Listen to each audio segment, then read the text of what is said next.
Di balik rimbunnya peradaban modern dan gemerlap cahaya kota yang tak pernah tidur, terselip sebuah bisikan kuno yang masih menggetarkan sanubari masyarakat Nusantara.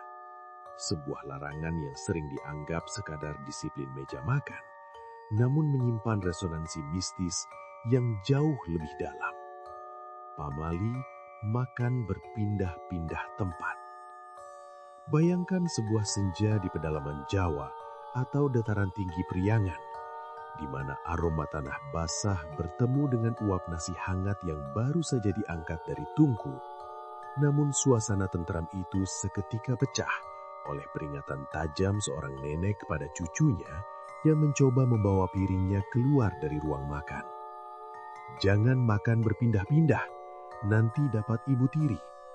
Sebuah kalimat yang terdengar seperti ancaman domestik yang sederhana, namun bagi mereka yang memahami lapisan okultisme di baliknya, ini adalah sebuah peringatan tentang pergeseran energi dan undangan bagi entitas yang tidak diinginkan.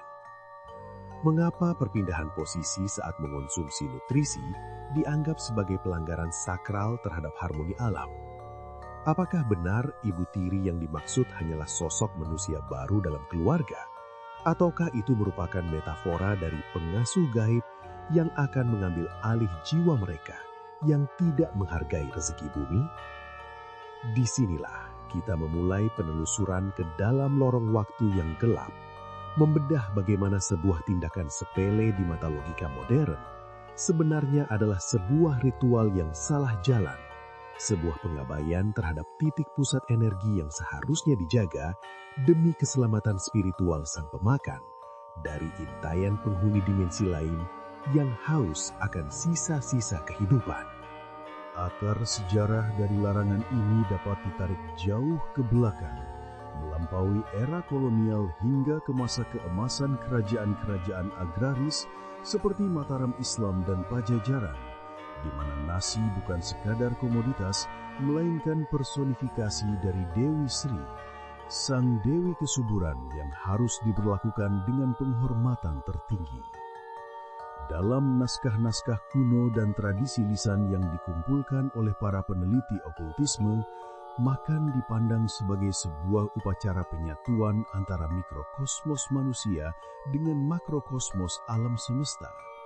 Sebuah momen di mana gerbang energi tubuh terbuka lebar untuk menerima saripati bumi. Pada abad ke-17, ketika wabah atau pajebluk melanda tanah Jawa, para tetua menyadari bahwa mereka yang makan dengan tidak tertib, berpindah dari satu titik ke titik lain, cenderung lebih mudah jatuh sakit atau mengalami gangguan jiwa yang tidak dapat dijelaskan. Secara historis, perpindahan tempat saat makan menciptakan jejak ceceran energi atau residu spiritual yang dalam terminologi lokal disebut sebagai amarah yang tidak terikat, yang kemudian memancing kehadiran lelembut atau jin kelaparan yang dikenal sebagai wewe gombel atau genderuwo. Para pujangga keraton pada masa itu mencatat bahwa ketenangan saat makan adalah bentuk meditasi terendah.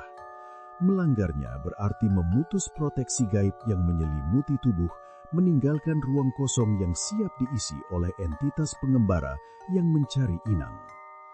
Istilah ibu tiri sebenarnya adalah sandi budaya untuk menyebut danyang atau roh penjaga yang tersinggung karena merasa wilayahnya dikotori oleh energi yang tidak stabil, yang kemudian akan mengadopsi orang tersebut ke dalam dunia mereka. Sebuah penculikan spiritual yang seringkali berakhir dengan hilangnya kesadaran atau kematian mendadak tanpa penyebab medis yang jelas. Eskalasi mitos ini mencapai puncaknya pada masa tanam paksa atau kultur stelsel di abad ke-19, di mana kelaparan hebat melanda dan nilai sebuah butir nasi menjadi setara dengan nyawa, memperkuat kaitan antara pamali ini dengan konsekuensi yang semakin mengerikan di masyarakat. Ketika sumber daya pangan dikuasai oleh pemerintah kolonial Hindia Belanda, masyarakat pribumi mengembangkan mekanisme pertahanan spiritual yang lebih ketat, di mana makan sambil berjalan atau berpindah tempat dianggap sebagai bentuk keserakahan yang mengundang kutukan si muka rata atau hantu pengemis yang konon akan mengikuti pelaku hingga ke liang lahat. Laporan dari para pejabat Belanda di wilayah Karesidenan Banyumas pada tahun 1850-an mencatat adanya fenomena aneh di mana banyak anak-anak petani yang tiba-tiba menghilang setelah terlihat makan di pinggiran hutan atau di bawah pohon-pohon besar yang dianggap angker. Mitos ini kemudian berkembang dari sekadar nasihat moral menjadi sebuah teror kolektif. Masyarakat mulai percaya bahwa setiap kali seseorang berpindah tempat saat makan, ia sedang menenun sebuah tali yang menghubungkan dirinya dengan dunia gaib yang jika tidak diputus melalui ritual tolak bala, akan menariknya menjauh dari realitas manusia. Transformasi makna Ibu Tiri menjadi sosok gaib yang kejam semakin mengental dalam narasi rakyat, menggambarkan seorang wanita dengan punggung berlubang yang akan menyuapi mereka yang melanggar pamali dengan tanah makam, sebuah simbolisme dari kematian perlahan akibat hilangnya keterikatan jiwa dengan tubuh fisik karena ketidakmampuan untuk tetap diam di satu titik pusat kehidupan. Salah satu tragedi paling ikonik yang tercatat dalam arsip lisan dan beberapa catatan lokal terjadi pada tahun 1922 di sebuah desa terpencil di lereng Gunung Slamet, melibatkan seorang pemuda bernama Raden Mas Danur yang dikenal sombong dan sering meremehkan tradisi leluhurnya. Suatu sore yang mendung, Danur dengan sengaja makan sepiring nasi jagung sambil berjalan mengelilingi batas desa, menantang peringatan para tetua bahwa ia sedang membuka jalan bagi para penunggu hutan untuk masuk ke pemukiman.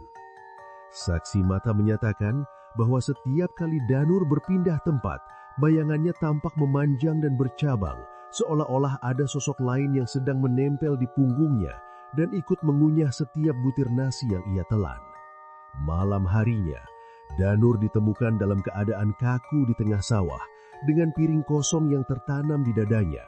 Namun yang paling mengerikan adalah kesaksian keluarganya yang mendengar suara wanita asing yang sangat merdu namun dingin berbisik di telinga mereka bahwa anak ini sekarang milikku karena dia telah memberiku makan di sepanjang jalan.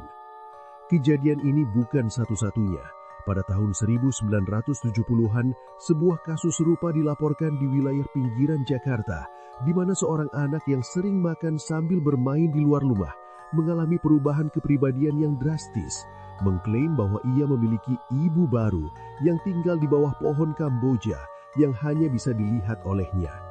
Anak tersebut akhirnya ditemukan meninggal karena malnutrisi, meskipun ia makan dalam porsi besar setiap harinya, seolah-olah semua nutrisi yang ia konsumsi tidak pernah sampai ke tubuhnya, melainkan dihisap oleh entitas gaib yang selalu mengikutinya, membuktikan bahwa Ibu Tiri dalam pamali ini adalah parasit spiritual yang sangat nyata dan mematikan. Kesimpulan dari fenomena yang mencekam ini membawa kita pada sebuah teori metafisika yang mendalam tentang pentingnya fokus dan stabilitas dalam interaksi manusia dengan elemen alam, di mana makan adalah tindakan penyerapan energi yang paling rentan terhadap gangguan eksternal. Mengapa teror ini tidak pernah berakhir dan tetap relevan bahkan di era digital saat ini, di mana banyak orang makan sambil berjalan atau di dalam kendaraan yang bergerak cepat? Jawabannya mungkin terletak pada hukum kekekalan energi gaib di Nusantara, bahwa setiap perpindahan yang tidak disengaja saat proses sakral berlangsung menciptakan retakan dalam perisai aura seseorang, sebuah pintu yang memungkinkan frekuensi rendah dari dimensi lain untuk sinkron dengan denyut jantung kita. Ibu Tiri gaib hanyalah salah satu manifestasi dari konsekuensi hilangnya penghormatan terhadap titik diam, sebuah peringatan bahwa dalam dunia yang terus bergerak, ketenangan adalah satu-satunya perlindungan kita dari entitas yang selalu mengintai di celah-celah ketidakteraturan. Apakah kita benar-benar yakin bahwa saat kita makan sambil terburu-buru berpindah tempat, kita hanya sendirian, ataukah kita sedang tanpa sadar menyuapi sesuatu yang lapar di balik bayang-bayang, sesuatu yang sedang menunggu saat yang tepat untuk menggantikan posisi kita di dunia ini? Pamali ini adalah pengingat abadi bahwa rizki yang diberikan bumi menuntut kesetiaan pada satu tempat, satu waktu, dan satu niat.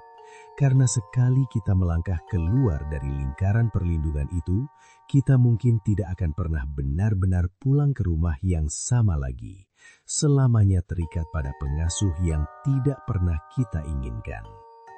Ikuti terus cerita lainnya, hanya di Mistik Nusa.